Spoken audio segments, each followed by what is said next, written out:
நீங்க total Bible எடுத்து பாருங்க, யாருடைய கோபம் மோசம் மட்டும் பாருங்க.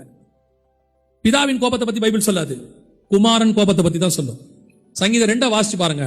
குமாரன் கோபம் கொள்ளாமலும் வழியிலே நீங்கள் அழியாமலும் இருக்கும்படிக்கு அவரை முத்தமிடுங்கள். வெளிப்படுத்தல் 6:15-16 வாசிச்சு பாருங்க. அவர்கள் கண்மலைகளையும் பர்வதங்களையும் நோக்கி நீங்கள் எங்கள் மேல் விழுந்து சிங்காசனத்தின் மேல் வீற்றிருக்கிறவருடைய முகத்திற்கும் இருக்கா இல்லையா, 6:16 சிங்காசனத்தின் மேல் வீற்றிருக்கிறவருடைய முகத்திற்கும் ஆட்டுக்குட்டியானவருடைய கோபத்திற்கும். பழைய ஏற்பாடு புதிய ஏற்பாடு ரெண்டுத்திலையும் இயேசு கிறிஸ்துவின் கோபம் ரொம்ப மோசம். இயேசுவை நீங்க கிருபை உள்ளவர், இரக்கம் உள்ளவர், அன்பு உள்ளவர், உங்க வீட்டுல ஒரு போட்டோ வச்சுக்கிட்டு அவர் தலையை சாச்சிட்டு கையை வச்சுக்கிட்டு பாவம் போல இருக்காரு நினைக்காதீங்க.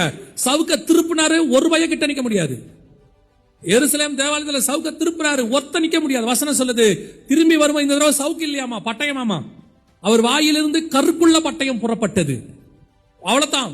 ரொம்ப கேர்ஃபுல்லா இருந்துக்கணும். நீ யாருக்கும் பயப்படாத, தேவனுக்கு மட்டும் பயப்படு. நீ மனுஷனுக்கு பயந்தா மனுஷன் இல்லாத போது பாவம் செய்வ, தேவனுக்கு பயந்தா நீ பாவமே செய்ய மாட்டேன்.